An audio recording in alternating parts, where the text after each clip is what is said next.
you for shutting the door, sir. Let's move on to the next public hearing, which is application CC 2025-00214, docket number 08-25-SC. It's a petition of the United Way of Clinton County. They're requesting a special exception to operate a Class 3 daycare in an agricultural district. Can you take us through the staff report with us, please? I can. So as you noted, this request is from United Way of Clinton County. Can everybody hear me? Yeah. Okay, awesome. I swear I'm going to be like a gallon officer at the end of the meeting. Okay, so this is a request for a special exception approval for a Class 3 daycare, which basically means more than 10 children on that site. The property itself was recently rezoned by the Clinton County Commissioners to neighborhood business, which is B1. To the north, south, and west is zoned agriculturally, and then to the east is zoned high-density residential, and there's a mobile home park there.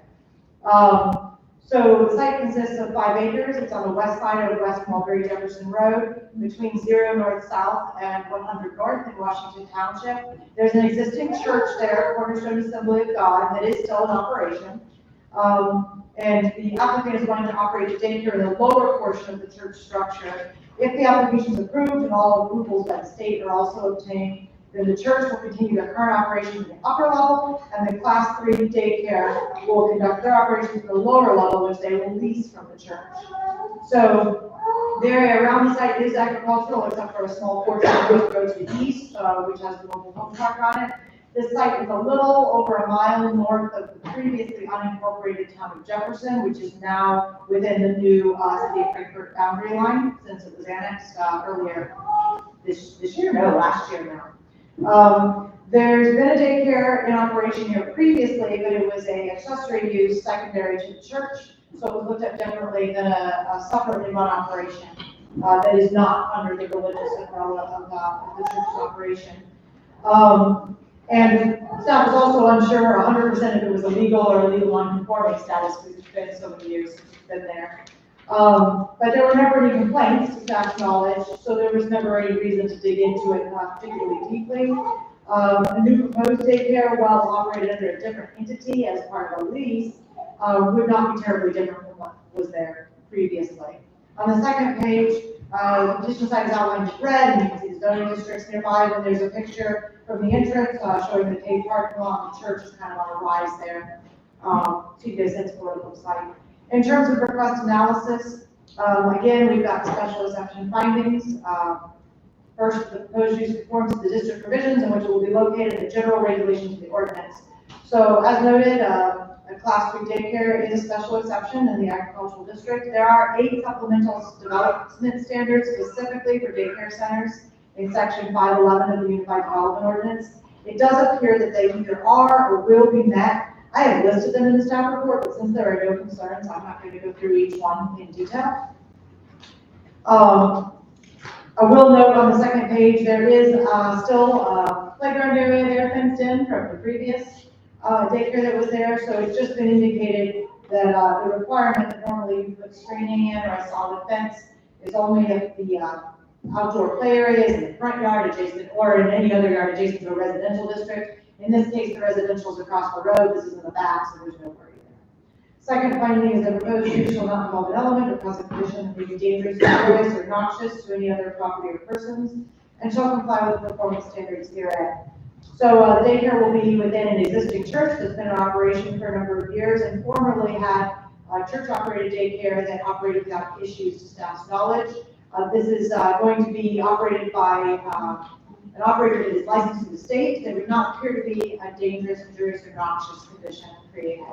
3, the proposed use shall be sited or in the landscape so that the relationship of its buildings and grounds to adjacent buildings and properties does not impair health, safety, or comfort, nor adversely affect values of adjacent properties. So the proposed plan would be for this new daycare use to be entirely within the existing structure, which is attractively maintained. The exterior will not change. The renovations will be subject to state approval, local building codes and ordinances to confirm all standards are being met. There's no indication they cannot be met. 4, the proposed use shall produce a total environmental effect consistent with and not harmful to the environment of the neighborhood. So the site is zoned neighborhood business, currently has a church on it. Adding class 3 daycare will be no more intense than the uses already on the site in the past and currently there. Daycares typically have hours of operation within normal business time, so that would also appear to be desirable. 5, the proposed use shall organize vehicular access and parking to minimize conflicting traffic movement on adjacent street. So there is adequate space on this block for people to pick up and drop kids for daycare. As it would happen, church services and hours the daycares operate are not generally the same hours, so there's plenty of space here for parking concerns. And finally, the proposed use shall promote the objectives of the ordinance to be consistent with the comprehensive plan. So the Washington Township future land use map in the 2012 Clinton County Comprehensive Plan designates the area for agricultural, but it also states that Washington Township has a great diversity in land uses. The comprehensive plan further states under infrastructure and services, goal 4, which is quality of life, objective 5, which is social and health services, that we should encourage the provisions of necessary child care services in the county, including adequate zoning regulations for daycare facilities.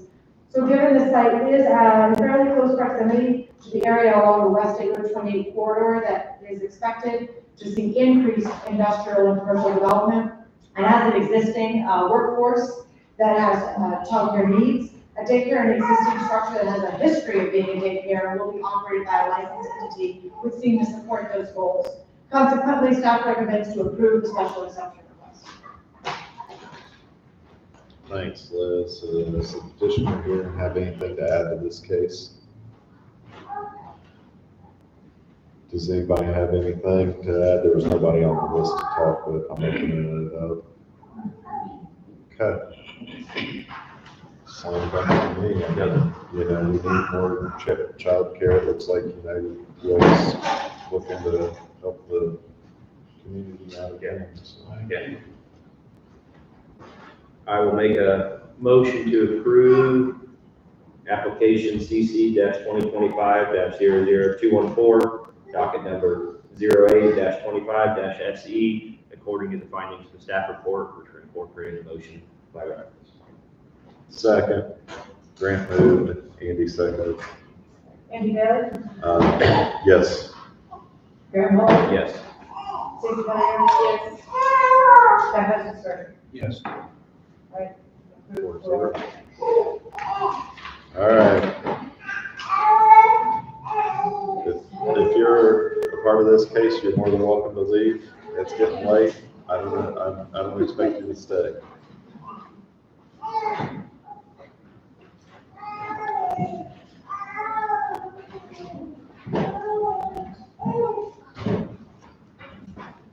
All right. This is the final public hearing tonight. This is application CC 2025-00223, docket number 09-25-SC. It's a petition of Jonathan D. Loft. He's asking for 2 special exceptions. One to permit a family homestead and one to permit a private campground in the A1 zoning district. Take us through the staff report, Liz. All right, as noted, the petitioner is Jonathan Loft, and the request is a special exception for a family homestead and a private campground. Since we've got some people here that are interested, and these are not types of cases that come through as often for requests, I'm just going to take a brief moment outside the staff report to define both of these so that people know what it is we're talking about. This is actually the first time I've seen a family homestead request come through, even though it's been in our ordinance for a number of years. So a family homestead is designed to be an alternative to subdividing land and then selling houses off. It's specifically in the ordinance to allow like a multi-generational living situation where a family perhaps wants to have a home for a parent and then separate homes for their children. We've had other cases that have had interest in this particular area of the ordinance, including actually one that is right near this site. But the reason it's never been used is because the land cannot be split. So oftentimes if banks are doing financing or other things are happening, there's other reasons outside of zoning why people end up needing to own the land under their house, at which point it has to be split and you go through the traditional process. So family homesteads still have to meet setbacks and other things just like everything else, but you're going to have multiple homes on a single lot under that approval versus creating separate lots for each of them. So a private campground, our ordinance only allows somebody to camp on a site for 7 days without having to move on somewhere else. So if somebody wants to be able to stay in a tent or an RV for more time than that per year on a site, then they need to pursue a private campground approval. The biggest thing that we look at as part of that, besides circumstantial evidence that may be relevant to the site, is making sure that septic is actually installed, because long-term camping on sites without bathroom facilities creates pollution and contaminants and problems for neighborhoods and for governmental interests for health and safety. So an approval of a campground allows us to make sure that those facilities go in. However, private campgrounds cannot be rented out to other individuals. They're limited to personal use. So just to make a clarification there in what type of campground we're looking at. So with that clarification on what the uses are, both this property and everything immediately surrounding it, if you go directly north, south, east, or west, is agriculturally zoned. There is some adjacent rural residential ground if you go diagonally where the two corners touch each other. This is an 80-acre tract on the north side of County Road 300 North. It sits between Hamilton Road and 400 West in section 24 of Washington Township. There's farm ground on the front and some small portions of farm ground on the rear with a pretty significant amount of floodplain running right through the middle of it. The petitioner is, as we noted, asking for 2 separate special exception requests. And I would note for the board, in this particular case, there is no interconnection other than one that we wish to draw between these 2 requests. You could approve one and disapprove the other, and they could be used separately. So the first request, of course, is the family homestead, and the second for the private family campground. So the family homestead, to staff's understanding, is being requested to construct up to 3 dwellings, one for the petitioner and one for his 2 children. Together, they would like to operate a family farm to grow and produce their own food around their dwellings. The other request is a private campground. The petitioner, which is he's the parent, would like to be able to stay on the property in his RV to assist on the property and to help with building his children's homes until such time as he chooses to build his own dwelling. So he'd like to be there more than 7 days in the year. Our understanding was not necessarily every day year round, but he's going to exceed the ordinance. So he cannot do that unless he's able to obtain this approval. In terms of the area around it, there are 2 large areas zoned rural residential in this area, one catty corner to the southwest, and then one just maybe a quarter mile over, as you got a large grouping of residences there as well. There's more than 25 homes right within a half mile. Within a mile, there's 105 homes, as well as the residential zoning that's adjacent to. So even though this is farm ground, it's really not a prime agricultural area. It's a very transitional area that has a lot of residences. So it's not somewhere that we would expect to see confined feedings or things like that be able to go anyway. The petition site there in the picture on the second page is outlined in red, and the floodplain is also shown, just so you can kind of see how limited that site is in terms of agricultural use. There's also a picture looking from 300 North. You can't, of course, see all the way back, but you can see the woodland. In terms of request analysis, and we're going to separate this out a little bit, as we go through, I'll try to help define what's what. But we've got the 4 criteria contained in section 514 of the Unified Development Ordinance. So these first are that, I guess I should explain, family homesteads are still subject to the applicable rules for all special exception approvals for rural housing. So we're still looking at the rules that would apply to other houses as we go through, even though these aren't being subdivided, as well as the standards for the home itself. So first, under the family homesteads, there has to be a minimum of 1 acre per dwelling. We've got 80 acres, so there should be no issue with 3 dwellings meeting that. 2, the dwellings have to be arranged so that the properties that are subdivided, all dwellings are able to meet all setbacks that would be required in a subdivision on future lots. And that's because you don't know what might happen in 150 years, so we don't want to be dealing with violations down the road. So, as the petitioner is still going to apply for permits, we'll have to make sure that this standard is reviewed and adhered to. But at 80 acres, there should be ample room for everybody to set back from each other enough to meet setbacks. 3, the dwelling shall share a common driveway with only one entrance onto a public right-of-way, and that driveway must be designed to comply with the standards of Article 7. That's the subdivision ordinance, just in case the property is ever divided. So this is a proposal to construct 3 dwellings.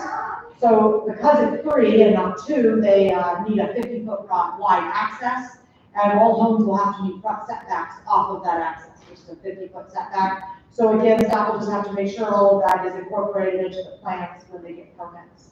And then except for section 513.01, 0.02 and 0.07, the other standards of 513 shall be met. So those are your homes in the agricultural district section, and there are 4 criteria that do apply with the board needs to affirmly find are met. First, the lot should be located such that the proximity to other dwellings, the configuration of the parent tract, location of creeks, ditches, and other natural features will have the least negative effect on the use of agricultural equipment or the use of the property as part of a farm. So this is over half woodland with 2 sections of tillable ground to the north and south ends of it.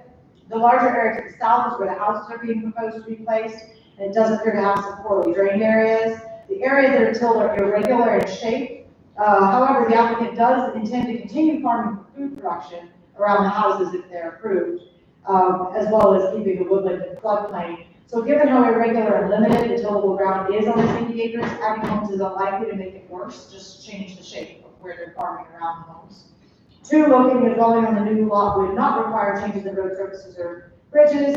There's a ton of homes here. There's a well-maintained paved road. There's no concern that 3 homes, which is 6 cars, is going to significantly affect traffic flow and volume. 3, locating a dwelling on the new lot would not interfere with current agricultural practices in the area, nor substantially restrict the expansion of confined feeding or other agricultural practices.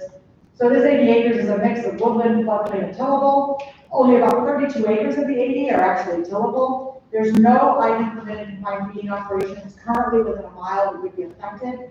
And then there's numerous homes and residential zoning in this area, so new confined feedings are not going to be able to locate within 1320 of any of those as it is. So there's not a significant added effect to placing houses here. 4, that there's mitigating circumstances in the application of the rating criteria. So the primary mitigating circumstance is that the site is over half woodland and floodplain. It's not high value tillable, and that it is surrounded by higher density residential development. And additionally, will continue to be used agriculturally for food production around the homes. In addition to that, standard 513.04 notes that a written agreement needs to recognize that the current owner and all subsequent owners of such lot shall not object to nor file suit against any farmer in the vicinity who operates a confined feeding or grain handling operation, as long as they're following generally accepted farming practices. That's typically done through a recorded document in the recorder's office, and that makes it binding on all future owners. If at some point in the future there's a subdivision here, then that gets put in comments too. So in addition to those standards, we have our normal 6 special exception standards contained in 203.11a. First, that the proposed use conforms to the district provisions in which it will be located, and all general regulations of the ordinance. So if the special exception is granted, 3 single-family dwellings would be permitted on the property. If approved by the BZA, a subdivision approval will not be needed for the commission at this time unless something changes in the applicant's plans after the houses are built and they're split off. Now, if his plans change before they're built, they'll have to come back for regular dwelling approval. So 2, the proposed use shall not involve an element or cause a condition that may be dangerous or obnoxious to any other property or persons, and shall comply with the performance standards herein. So the health department has soil test reports on file for the proposed house location. As noted, it is suitable for septic. Each home will have to get their own separate septic permit when they apply for building permits, and be built in such a manner that if later subdivided, they will all be complying with the regulations for setbacks. 3, the proposed use shall be sited oriented to the landscape, so the relationships of its buildings and grounds to adjacent buildings and properties do not impair health, safety, or comfort, nor adversely affect values of adjacent properties. So considering the new proposed dwellings will have to be spaced out on the site to allow at least 1 acre grant for each home and meet the required setbacks as if they were being subdivided, The area will appear to look much like other rural residences in the vicinity. They'll actually have larger lots than a lot of the neighboring residences that are within a mile of them. There should not be a negative value on values.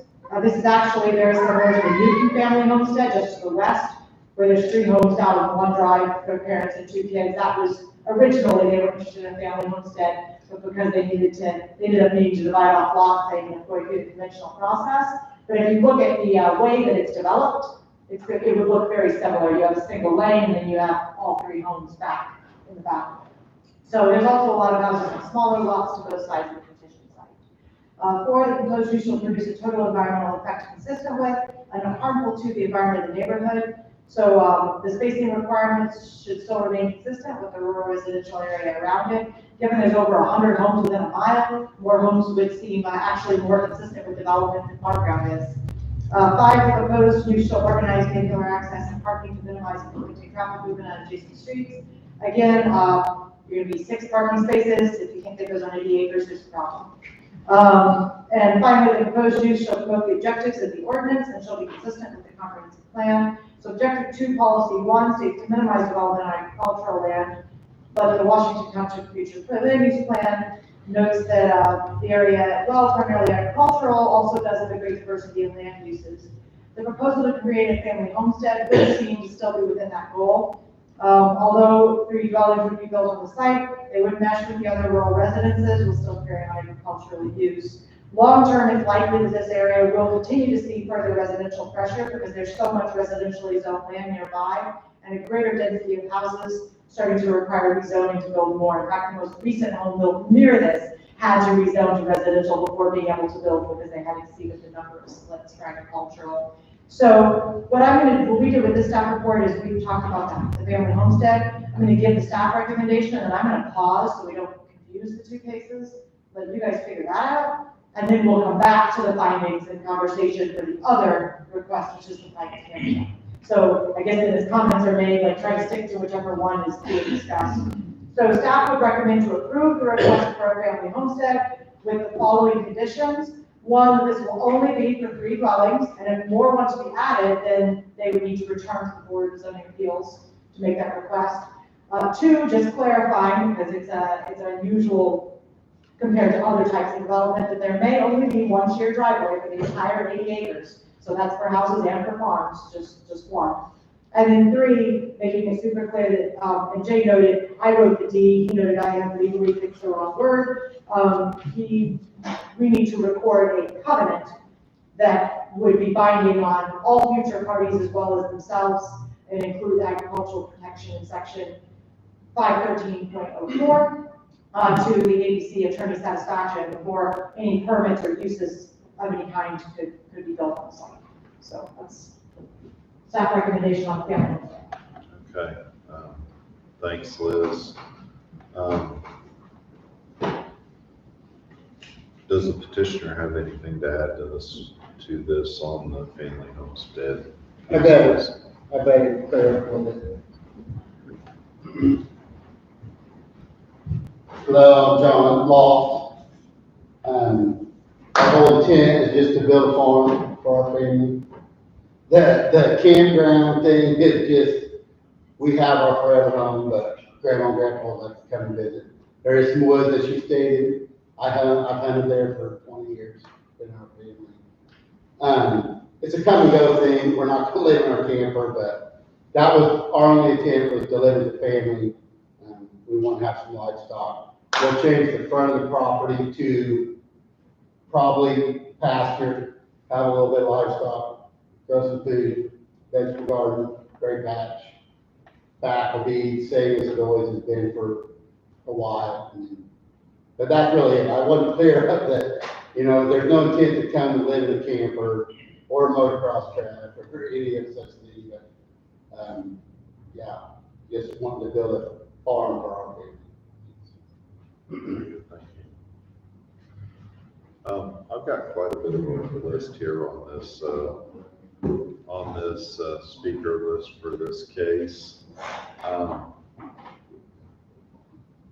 And I would know we may have to check those on both halves of this, because some people may have interest in speaking in And that's what I'm saying. Let's go through this list. If you want to speak on the campground part and that only, please just, bypass this one because we're gonna take this first half as its own piece, looking at the farmstead. If you want to speak on the farmstead piece, same rules apply.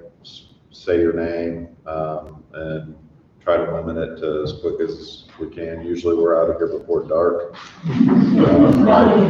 My truck's not gonna turn into a pumpkin, but I'd like to get home soon, so. I'm having trouble seeing this. Maybe you can help, Grant. First name? Which one? Christian? Kristen Scheller. I just want to speak on the campground. Okay. Maybe that's the question to ask. Does Yeah. anybody want to speak on the family homestead or? Family homestead part. The only thing, I kind of have my name on there. Oh. I do have some that have come. Okay, on the family homestead. I don't, about the farm and some of that. Okay, sounds great. What was your name again? I didn't say it. Yeah, I know. I'm Tina Matthews. Okay, My home is right next door to this, on the east side, okay. and I've been there 30-some years. Anyway, I guess I'm kind of curious about, how many animals are going to have. I don't know when we have to start talking about, because I know a few years ago, there was another person that touched up against the property. They wanted some cattle and hogs, and the hogs were a big concern. So, if we're talking just a few things, animals, the people right down the road have that, but I don't know. And so it's like, when we say, yeah, we can do this, then how many can they bring in? I do have a question about that. Yeah, I can help address that. I guess I want to divide your question into sort of two halves. First off, the hearing's not about the animal part of it. It's zoned agriculturally, so the rules for what can be there for animals do not change whether or not there's a house there. That said, animals are gonna have certain setbacks based on the number of animal units. An animal unit is not necessarily an animal, it's based on the amount of defecation that the animal releases. So a chicken, for example, 20 chickens is one animal unit. Dairy cow is 1.5 animal units. But this It works in between. Well, I'm getting there. So if you have 10 or fewer animal units, then wherever they are kept, if that's a confinement facility, not pasture, so not rice, but something where they're on dirt or in a barn, has to be at least 100 foot away from a neighbor's house. If there's between 10 and 49 animal units, then it has to be 660 foot away. If it's over 49 animal units, then it has to be a quarter mile away, which is gonna be a difficult setback to get on the front of this. So it's gonna be governed by, and then how many animals that is, then, what kind. I mean, big chickens is only 2.5 animal units, Another thing, I have property that's next to its pasture, but it's lower. The land is lower, so I don't know, the intentions. I just, thinking about that, because anything that would come across there would flow down. I know you said they have floodplain, but the land is lower. So if they want to put fences in the floodplains, they'll have to address that with the Department of Natural Resources. You can't, floodplains have special rules about what can and can't happen in them. So anything that they would do in that floodplain area, structurally speaking, DNR really doesn't want things that are going to grab obstructions and create dams and back up water. So there's no help on that question here either. That has to go elsewhere. So Those are just questions I have. because Yeah, I no. live next door, and I don't know how else to get those answers. Yeah, so they're fair questions, but both you and him, if you can get approval to do an R, could run a fence. So you're. I mean, I don't know the intention and exactly where we're gonna put everything, and I have a problem. I do have. But I just don't know how that's gonna change all that landscape. And honestly, God, I don't think I've ever. I think this is gonna have to change slightly for him because he's gonna have a shared driveway, but he's looking at placing the houses sort of in a row, so they're spaced from each other and then having their farming and stuff. Okay, so it's around, Yeah. because that's all property, and there's a big creek back there. Right. And then you So have- this area right here is gonna be limited in terms of any kind of development, ponds, bridges, fences, This is where. Okay, That's why you're right. I'm just seeing how things are, and if he changes land over there, it could change. Not, I would note, with his approval, he's not necessarily bound to put each house precisely in that spot. He's gonna have to have a shared drive, so if his plans change a little, unless there's some condition added, you know, if you want to look further back or want to look further forward, you know. I'm not that big, I just, you know, these are concerns, these are things you can't change after you say, okay. You saw a sign in front of that property and wanted to come and have. No, I must have got a letter. Yeah, yeah, because you're adjacent. But you know what, that's good, because I'm informed, and then I know that there are changes coming, and this is a part of the process. No, we So- appreciate you coming. I often say, like when I'm hearing like this tonight, I wish all our hearings were this way. Not that you want people upset, but if people came to hearings regularly and they, you know, understood that people were involved, and that's not a bad thing. It doesn't always change how you feel when you Of want, course not, but but at least it's a you good thing to start start having a voice. Yeah. So, I got questions about so I guess I want to kind of parlay back on what Liz said. So the pasture side, he put a fence up, but it's going to be some sort of confined facility. So if he puts a barn up, then that's when we start counting animal units and things of that nature and starting to work setbacks. if it's pure pasture, then you have a maximum number of head per acre, but there's not a setback if it's all grass. Yeah. The same way. Does that make sense? So if he goes to build a barn to house chickens, cattle, or whatever, he has to, if it's meant to hold so many animal units, that's when it gets into the 1320 and the 720. But if you have a 10-acre pasture and it's 2 horses out in it, and it's 100% grass, that's not gonna kick in the setback, although there is a clause in the ordinance that if there's a, we call it an animal congregating area, like a watering area, or a feeding area that's turned to dirt, that those areas in the pasture have to still respect the setback. But the grass on the other side of the fence, as long as it's grass, doesn't kick that in. Does that help answer your question? That would be true, whether or not those houses were there.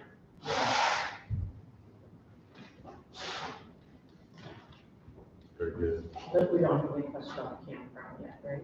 No, we're just talking about the farmstead. Does anybody have anything, family homestead, sorry, go ahead, Dylan.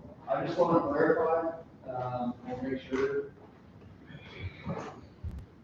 So, my name is Dylan Sandoval. I live, just west of 400 West. And just from how I understand, 4 homes is a minor subdivision. I hope nothing ever happens where it has to be subdivided for you guys. But I just don't want us to be in support of the farmstead or the homestead, and then something happen, and then somebody can put in a subdivision or add a whole bunch of homes to that neighborhood that we didn't necessarily want. No, that's a fair concern. So, assuming the board approves the condition that this is limited to 3 homes, if they were to ever want to add another home for themselves, or if they wanted to subdivide to create something else, they would have to then come back through the zoning process to do that. There's not like a back door in which you don't get notice. So, if it was, you know, if they were going to add a bunch of homes, making a major subdivision, you'd also be talking, probably rezoning and plan commission hearings, not just special exception. But this would not allow more homes to be brought in beyond that 3. And the 3 under this approval have to be in common ownership as they're built. So if you were to build one and decide to divide off land for the second one, well, he's gonna be coming back here for the second one because it's not meeting the conditions of the family homestead. Okay, perfect, thank you. Go ahead. Cody, you were probably what you were talking about, but, just to clarify on, like, full sport, because obviously we try to do the same thing, we don't remember getting that off, but anyways, like, are there restrictions on, you have homes, are there restrictions on, like, buildings? Because, like, the way I understand with ours, like, the whole intention for my property in particular was we built a pole barn home with the intention of building a nutritional home down the road. So here in a couple of years, when we're ready to do that, like, we have to come back and do this whole extension process and everything again. So like, it's 3 homes, does that include the barn for the animals, does that include the barn for dirt bikes, or whatever it is? Like, Yeah, so if I'm recalling, and I'm working from memory here, but as I recall, you built a barn, you have some residential in it, and you want to build a house, and you're talking about needing a special exception for an accessory apartment. So this approval would not allow an accessory apartment, that would be considered a fourth home in this situation. What about like other barn structures and stuff? Both you and them don't have to do additional, if you just want to put in a storage barn that had no residence in it, you wouldn't have to do that either. It's specific to the dwelling, but because they're doing a family homestead, not an approved single-family dwelling as a primary structure, they don't have that option to apply for an accessory apartment, because each unit, they have 3 houses. Now, if they wanted to build one of their 3 houses to look like a pole barn house, they could do that, but it counts as a house. So, whereas in your case, you're using a different approval process to get a second unit that you're then allowed to rent or to have someone else stay in for whatever reason, but you have to live in one unit or the other, so you fall under a different approval set of rules. All right, thank you. Thanks, Cody. All right, does anybody else have any questions on the family homestead? Okay. Any board discussion? And it's a pretty restrictive deal. I mean, once it gets approved, I mean, they're gonna, if any changes come of this after our approval, they're gonna be right back here. Yeah.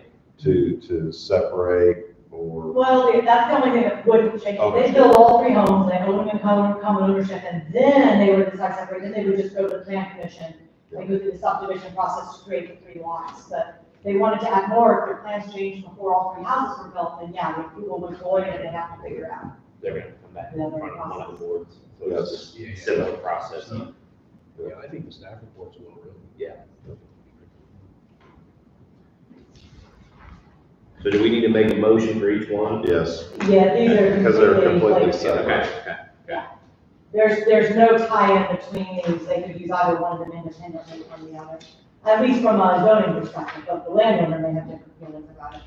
From a zoning perspective, you could approve 3 houses, but not allow them to stay as RV, or conversely, if you not approve the houses, but allow someone to camp in an RV, and that's sites like that in the county.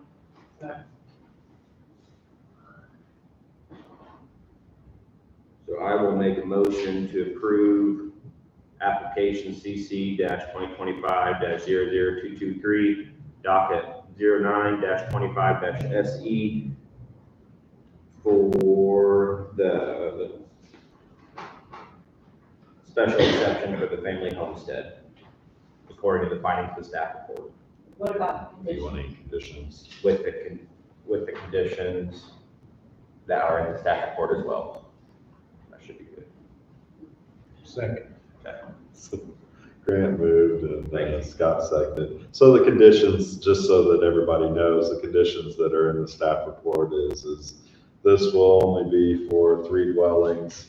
And if more want to be added, an amendment to this approval will have to be obtained by coming back before the BZA.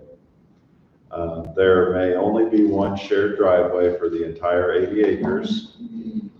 The deed must be amended and recorded to include the agricultural protection language in section 513-04 as a deed restriction on themselves and all future parties to the APC's attorney's satisfaction before any structures or use of any kind may receive permits to be built on this site. And I would just note for clarification, the attorney noted that it needs to be a recorded covenant rather than an amended deed. Sorry. Staff's been forever. It's okay. I was reading verbatim. Like we all learn together, but it'll, to his satisfaction, should cover that. Roll call when you're ready. Andy Bailey, Yes. Grant Mueller, Yes. Stacy Pettigrew, Yes. Scott Hensonsberger. Yes. So then, assuming that you would like me to continue with that. Please continue with the staff report, and we'll talk about the second special exception, which is the private permit of a private campground. Yeah, so now, again, you know, we've got 6 special exception standards, which by now, you guys probably have one of these as well as I do on every case we've gone through. First, the proposed use conforms to the district provisions in which it will be located and the general regulations of the ordinance. So private campgrounds, use 11.26 on table A, are special exception use in the agricultural zoning district. Section 526 of the Unified Development Ordinance lists development standards for campgrounds, but most of them apply to public campgrounds. Due to the length of standards and the fact that most do not pertain, we didn't list them in the staff report, but there is one standard that applies to all campgrounds, and that's section 526.03, which requires a minimum of 3 acres, even for a private campground. Given there's 80 acres on the site, that standard would appear to be met. The board should confirm that the campground is only for the owner and his family's use, not open to the public, and discuss limiting the number and criteria of use if the request is approved. If the request is approved, it also bears note that the approval is only for a private campground. It's not an approval for a public campground, nor does it allow any other type of public recreational use to be in operation on the petition site where people would be coming in from the outside, doing most anything there. So it's nothing commercial. 2, the proposed use shall not involve an element or cause a condition that may be dangerous, injurious, or noxious to other property or persons, and shall comply with conforming standards herein. So according to the health department, they have no objections to the request, but they will need some additional soils tests because a separate septic system will be required for the recreational vehicle to be tied into. The petitioner was made aware of that and has no issue with proceeding with those requirements. 3, the proposed use shall be sited oriented to the landscape, so the relationship of its buildings and grounds to adjacent properties and buildings does not impair health, safety, or comfort, nor adversely affect values of adjacent properties. So since the site is on 80 acres, surrounded by a combination of farm ground and rural residential homes, a single RV on 80 acres should not have a substantial adverse effect. 4, the proposed use shall produce a total environmental effect consistent with and not harmful to the environment of the neighborhood. The board should determine the type of camping vehicle that will be on the property that will not be used on a full-time basis. Also of note that it cannot be a mobile home or a non-vehicular portable structure, like say a shed. This cannot be used for rent, including Airbnb rentals. It can only be used for a family on a part-time basis. The board may want to specify a number of days which they can be occupied. 5, the proposed use shall organize vehicular access and parking to minimize conflicting traffic movement on adjacent streets. There's no concern here. 80 acres has lots of room for an RV. And finally, the proposed use shall promote the objectives of the ordinance and be consistent with the comprehensive plan. There's not a specific objective regarding campgrounds in the 2012 comprehensive plan. However, we have a general land use mission statement that talks about promoting balanced development in a planned manner that's designed to retain Clinton County's rural and agricultural character. And it would seem with proper parameters put in place that a single RV for a family campground along a floodplain area would appear to be the goal. So consequently, staff recommends to approve the request for a private campground with the following conditions. First, that only one RV or camping site is permitted. So that would mean if the RV went from we got 10 in, it's still only one that can be there as a year-round thing. 2, just to make it super clear, even though the ordinance already states it, the site is not for public use or rental, including Airbnb rental. 3, no full-time occupancy of the campsite. And here, we just recommended the board in conversation figure out what works for the landowner and then either specify a yearly time limit by allowable months or number of days. In cases in the past that we've heard, oftentimes we've either had kind of a gatekeep of months that would be acceptable or a number of days that seems to fit, the needs of the party. But just to make it clear, it's not designed for year-round occupation as a home. 4, no mobile homes or other non-vehicular portable structures. 5, the recreational vehicle or camper on the premises must be licensed and roadworthy. Otherwise, if it's a disabled vehicle, it will be in violation of the zoning ordinance. 6, that the health department approval of the installed septic is required prior to the RV being allowed on the premises. 7, the RV location must meet primary structure setbacks in the A1 district, so you can't get 5 foot from the road in the side ditch to back up, meet the same as a building would. And then finally, the special exception will expire when either the owner builds his house or the property is sold, whichever comes first. Any new owner or plan for use beyond that would need to return to the Board of Zoning Appeals for special exception approval. And this is just staff always is concerned with stuff like this to make sure that we're advising something that meets the needs of the situation that may be reasonable, but has some bookends that will turn into something else without any opportunity for conversation. This would certainly allow him to meet his intent, but it would, if he's got 3 houses there and he no longer needs to live in it, then maybe there should be a new conversation about if there's a plan that that works or not. And certainly if there's a new owner who might have a different plan or design, that seems to be a positive. We have gotten some phone calls on the campground side, although most of them have been concerned that this is going to be a large public campground, or that there's going to be some type of public ATV track or motocross. We did ask the applicant, that's not one of his applications, and that would require a separate BZA application. But we did ask the applicant, and he indicated that while he was involved in that in the past, he has no intention of having a public motocross site here. I would note that any Clinton County resident can let their kid run motocross bikes in their backyard without a violation, so we're not talking about that. But otherwise, we didn't get any written feedback to send to the board on this again. Very good, thanks for the staff report, Liz. Does the petitioner have anything that they'd like to add on this special exception? You good? No, I'm good. Okay. I planned it, and then that's really it. And it was just a way to come out there and enjoy the woods and.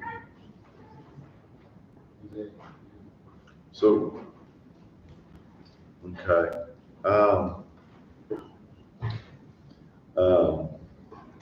We've got a few people that want to talk on this.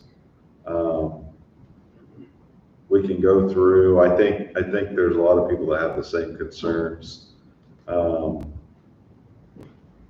Why don't you guys just come up quickly and talk? I mean, I could announce your name or whatnot, but just announce your name and I can check you off the list if anybody wants to talk about this. The only concern that I really do have on this, on our staff recommendation, I just want to clarify this, that everybody is on the same page here, is the number 8 recommendation. It says special exception will expire when either the owner builds his own house or the property is sold, whichever comes first. Any new owner or plan for use beyond that need will need to return to the BZA for special exception. So, you know, they build their first house, we're gonna stop the. No, this would be the owner's house, which would be the parent, or you could probably specify it that way if you wanted, but he's the one that specifically is wanting the RV, not the kids. So no, it would be his house. Staff was envisioning of writing that, whether or not it's adequately stated, was that the individual who was using the RV to be out there part-time to help his kids build their houses and to be able to be present, you know, with family, when he built his own house, which he would then move into, then that would be the point where that conversation would occur, not that when his child built their house, he would then have to camp in the garage. I guess I still have a little issue with that, but I don't necessarily think that's necessary, but we can discuss that further later. Let's have public comment. Just come up one at a time, just be orderly and quick. And if you've got questions for you guys might mosey on up here as petitioners if you want to answer any questions. Okay, hi, I'm Kristen Scheller. I live at 4607 West County Road 3 North, basically across the street. Sure. You guys actually did an excellent job of explaining it, and so did you, Mr. Law. I can speak for my husband and myself. I understand he wants to have his camper out there, and we do not have a problem with him being out there with his camper. And I don't really we don't really care to have, I don't think there needs to be here 10 days necessarily. I trust that it won't be an eyesore and there won't be a disturbance or anything of that nature. I just wanted to clarify, so it's just one camper per septic.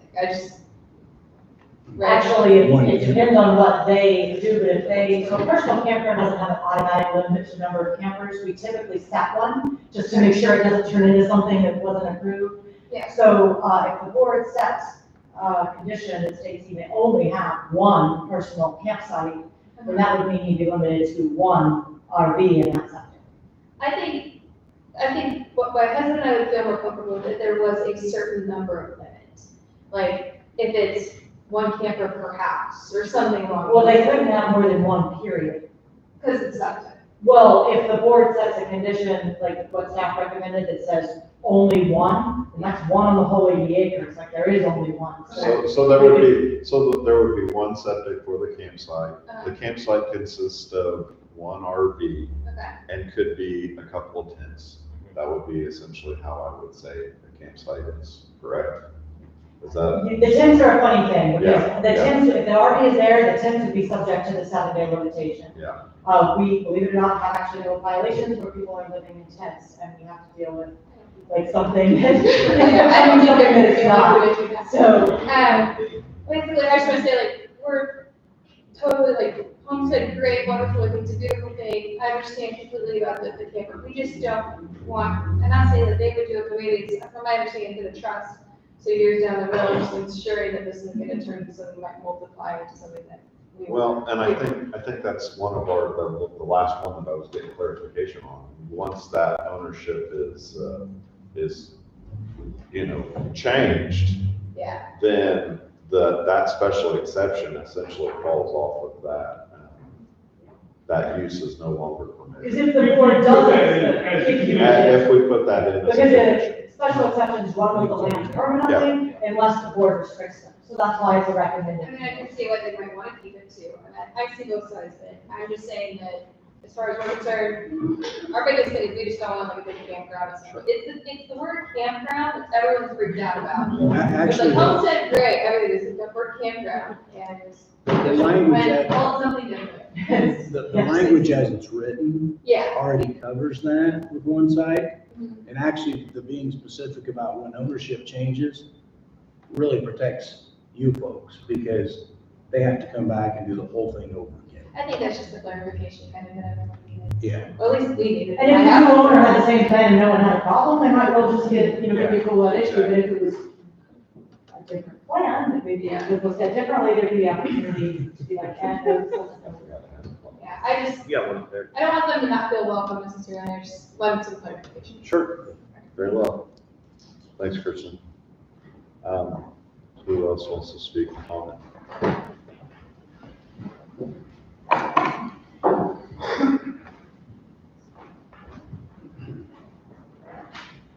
Well, my name is Brian Kozik. I live 4898 West Avenue, Maryland. Like everybody else, I don't have a problem with the homestead, but why can't the other part just be renamed? I mean, they say private campground, Broadview Acres, I camp there, that's a private campground. I know that by ordinance definition is a public campground, because they are accepting money. Wouldn't that be like a state park? No, so those are defined, Those are defined as public campground. so. But our definition in the ordinance of a private campground is no rental,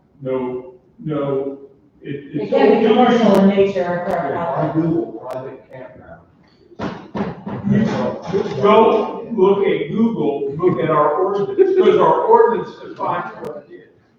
So- I'm just stating that Broadview Acres Campground is a private. So according to our ordinance and their approval through zoning, they are not a private campground. They have an approval as a public campground, and they fall under the public campground rules in the ordinance, because the public is able to come in and pay to use it. Because you pay to use it, there's no payment for that campground. That is the way, that's how we have separated our ordinances. Well, whatever body may call themselves, as far as ordinance regulation, they are not a private campground by use, they're a public campground. So when there's no lots available, because they're all rented, considered a trailer park? No, they're not considered a trailer park. I'm just asking. So, no, they state, so campgrounds and, you get public campgrounds, you get, trailer parks, both of them have state regulation that stacks on top of us, and they have to have separate inspections and approvals that happen every year to be able to continue to operate. So no, they're not approved under the state as a mobile home park. Mobile home parks have different regulations, separate. Well, it's a fair question. But, there was one camper, I had no problem with it. I think that's why staff has recommended that condition, is because we do agree sometimes things can turn into things that they weren't initially envisioned to be, so having some condition makes sure that somebody can't claim they were approved for something they weren't. Exactly, that's where I'm going. Okay.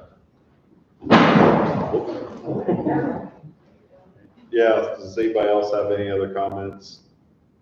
I think that, I think the scare was more than one camper. Yeah, campground and motocross, Yeah, like, where does motocross stuff come from? We don't care about recreational, like, we do it for fun, but like, we actually, ironically, like, weekends, I think it's a combination. The combination. You guys need to get those. So we don't know where the motocross comes from, other than the fact that we got some calls from people saying that the petitioner used to do motocross, and so they're convinced that it's actually a commercial motocross is what's going in. So I don't really know where it started or who thought they had, like, it was never mentioned to us as staff by the petitioner or group. We just don't want to hear You guys did good. motocross every weekend, we live in the country, we're quiet. Very different. We don't need all that.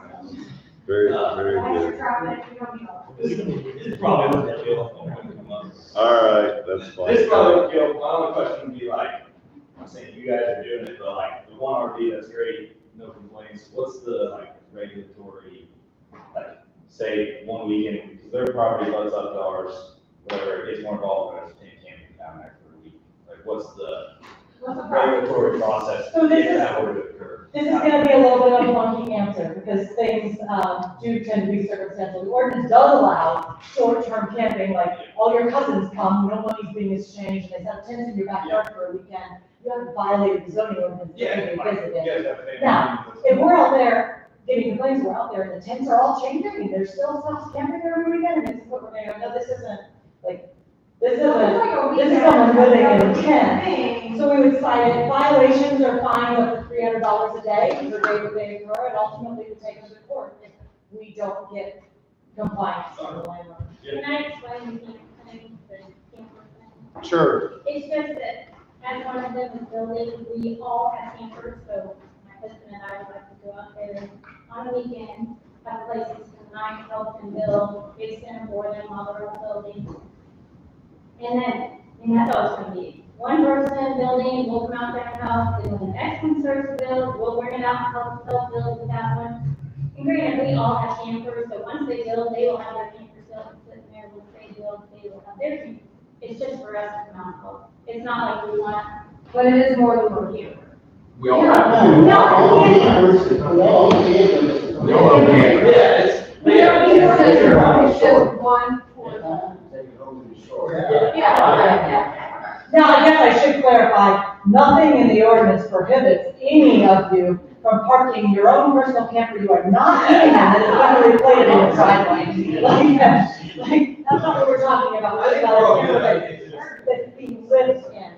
Or we run into one a business is being run out of, that would also be a problem. But I don't want any confusion that if somebody parks a camper they're not living in or using, that there's some violation. No, for sure, but that's not our thing, because I think we're- But if you are staying in, like, if anybody's staying in campers, yeah, that number of days, and there's probably plenty of cases where it happens, no one complains, but I'm gonna make a it motion. usually becomes obvious if it's a regular thing. Yeah, okay. I'm gonna make a motion to approve application CC 2025 00223, docket 09 25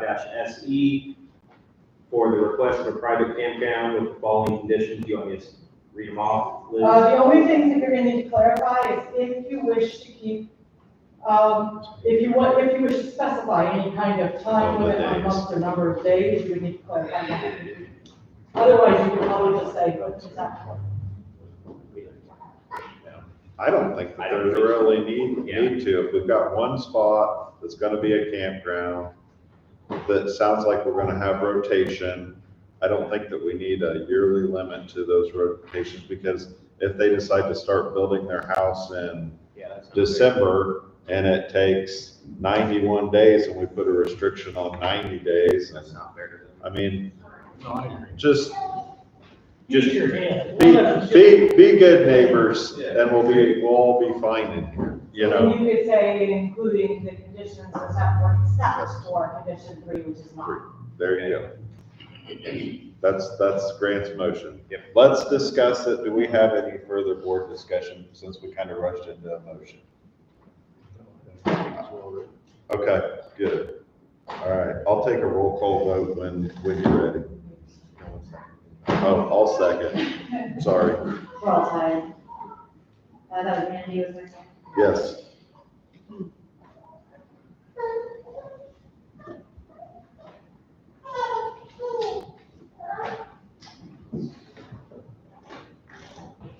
All right, Andy Bailey, Yes. Grant Muller, Yes. Stacy Pettigrew, Yes. Scott Hudson. Yes. And we have no new business, and there is nothing happening in the office, there's not enough. All right, so next meeting's May 27th. Adjourn. Second.